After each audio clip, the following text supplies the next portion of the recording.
नमस्कार दोस्तों, आपके अपने YouTube चैनल पर मैं राम शरण आपका स्वागत करता हूं।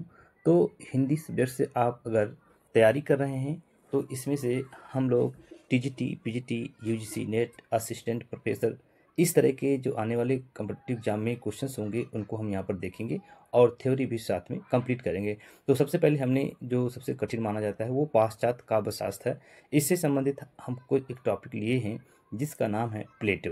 इसके बाद वन बाय वन करके हम टॉपिक को स्टार्ट करेंगे।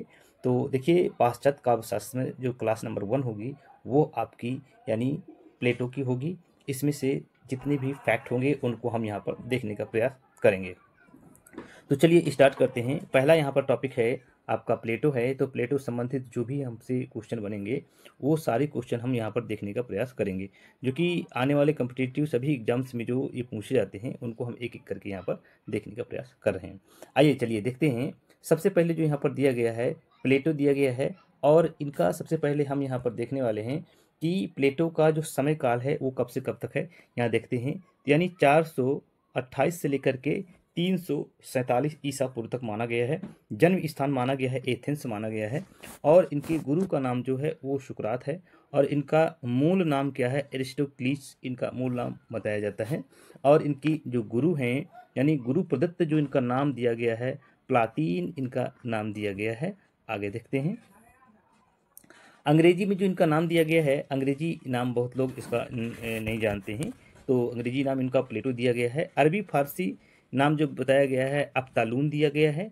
व्यय और कला जगत वस्तु जगत का इस प्रकार कला जगत अनुकरण का अनुकरण है, ये जो दिया गया है ये प्लेटो का कथन है। ये भी मोस्ट इंपॉर्टेंट है, आने वाले एग्जाम की दृष्टि से बहुत इंपॉर्टेंट है। आगे देखते हैं। आइए आगे इसमें दिया गया है प्लेटो प्रत्ययवादी या आत्मवादी दार्शनिक थे, और ये भी एक कथन है जो कि आपको याद रखना चाहिए। आगे देखते हैं। इसमें से दर्शन के मुख्य विषय इसमें कुछ बताए गए हैं जो आपके एग्जाम में पूछा जाता है। यानी दर्शन के मुख्य विषय दिए गए हैं। पहला है प्रत्यय सिद्धांत, दूसरा है आदर्श राज, तीसरा है आत्मा की अमृत सिद्धि, चौथा है सृष्टि शास्त्र, और यहाँ पांचवा है ज्ञान मीमांसा। इस तरह से इन्होंने दर्शन के 5 मुख्य सिद्धांत दिए हैं। आइए आगे देखते हैं। अब इसमें से प्लेटो के काव्य के 3 प्रमुख प्लेटो जी ने माने हैं, कौन कौन से हैं। पहला है अनुकरण, यानी इसको हम बोलते हैं प्रहसन और दुखांत, एक ये हमारा नाटक है। दूसरा है वर्णात्मक, यानी डिथेरैम यानी प्रगीत है ये। चौथा है मिस्र, जिसको हम महाकाव्य के नाम से जानते हैं। आगे देखते हैं। आइए दोस्तों, इसमें दिया गया है प्लेटो ने प्रगीत के 3 अंग माने हैं, कौन कौन से। पहला है शब्द, दूसरा है माधुर्य, तीसरा है लय। इस तरह से प्लेटो ने प्रगीत हमने पढ़ा था, यानी वर्णात्मक डिथेरैम जो है प्रगीत, उसके 3 भेद माने हैं। ये हो गया। नेक्स्ट है प्लेटो ने क्या किया है, यानी कला को अग्राह्य माना है, जिसकी 2 आधार बताए गए हैं। पहला है दर्शन, दूसरा है प्रयोजन बताया गया है। आगे देखते हैं। प्लेटो ने प्रत्येक जगत को यथार्थ माना है, इंपॉर्टेंट है ये आपका क्वेश्चन।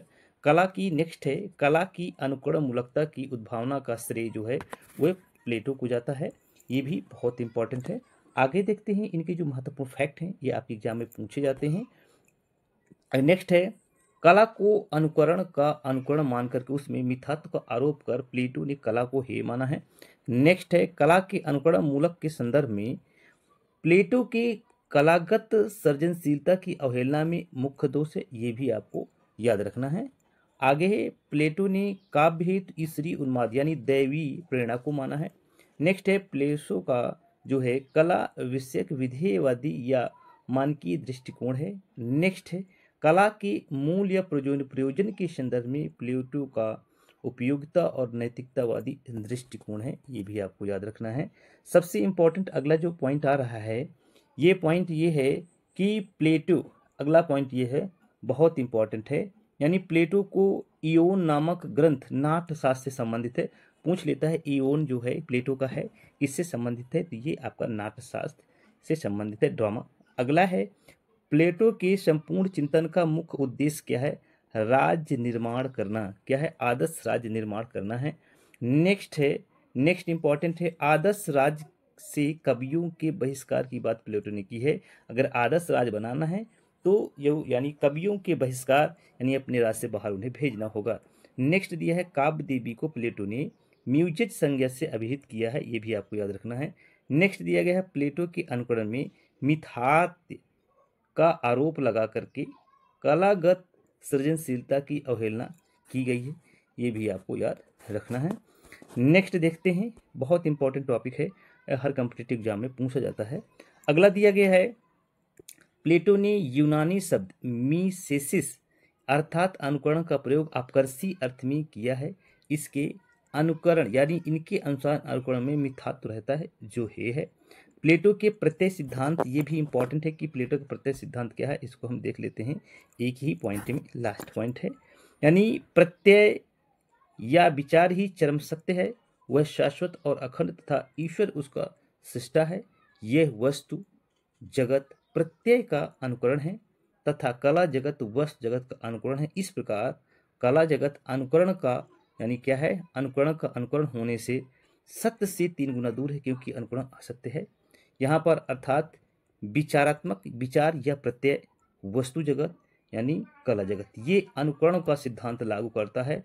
आप याद रखेंगे अनुकरण के सिद्धांत के लिए हमारे कौन जाने जाते हैं, ये आपके महोदय जो हैं ये आपके प्लेटो जी जाने जाते हैं, ये बहुत इंपॉर्टेंट है। तो हमने आज के वीडियो में पाश्चात्य काव्यशास्त्र का जो टॉपिक प्लेटो था क्लास नंबर 1 देखिए।